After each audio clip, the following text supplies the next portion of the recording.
तर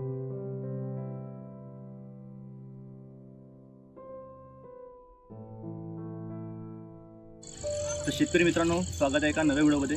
topic change आहे आपला, कारण की कसं झालं होतं, जसं मी मिरची लावल्यापासून तुम्हाला तसं म्हणत होतो की आपण मिरचीच्या पैशातून, जे तुम्हाला मी प्रॉमिस केलं होतं की मिरचीच्या पैशातून आपण बुलेट घेणार आहे, जसं मी तुम्हाला थंबनेलमध्ये फोटो पण दाखवला होता आणि बुलेट पण दाखवली होती। पण यावर्षी जरी असं वाटत आहे की मिरचीने तर साथ दिली पण आपल्या नशिबानं साथ नाही दिली, तर पाहू पुढच्या वर्षी वगैरे आपण घेऊ बुलेट।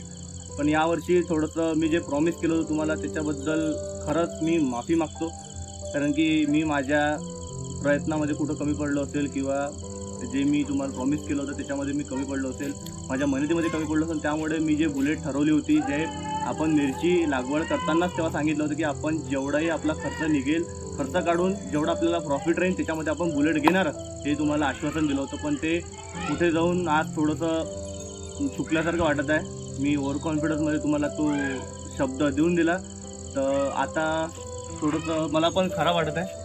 पण असो मित्रांनो, यावर्षी तर आपली काही बुलेट होऊ शकणार नाही आहे। थोडंसं मला बेकार वाटत आहे, बेकार वाटत आहे, पण तुमच्यासाठी एक मेहनतीने आम्ही एक गेट बनवलेला आहे सध्या आपण घेतलेला मित्रांनो। आपण यावर्षी मिरच्या पैशात फार्म ट्रॅक बुक केलेला आहे आपल्याला। कॉंग्रॅच्युलेशन ब्रो, धन्यवाद। आणि आपल्या प्रणय भाऊनी, युवा कास्तकारांनी आपली ओला बुक केलेली आहे मित्रांनो, बघू शकता। आणि ओला आपल्या घरी आलेली आहे मित्रांनो, जबरदस्त। आणि आपले जे झेंडूचे पैसे होते, झेंडूच्या पैसे आपण मित्रांनो, आपल्याला ही जी शेती आहे हे परवडलेली आहे यावर्षी। आणि जे पुढचे जे आपले तोडे निघणार त्यांनी आपली किस्त पण फिटणार आपल्या ट्रॅक्टरची। तर कसा वाटला व्हिडिओ नक्की सांगा। आपल्या चॅनलला जे सबस्क्राईब करून व्हिडिओ आवडला असेल तर लाईक करा। भेटूया नवीन व्हिडिओमध्ये।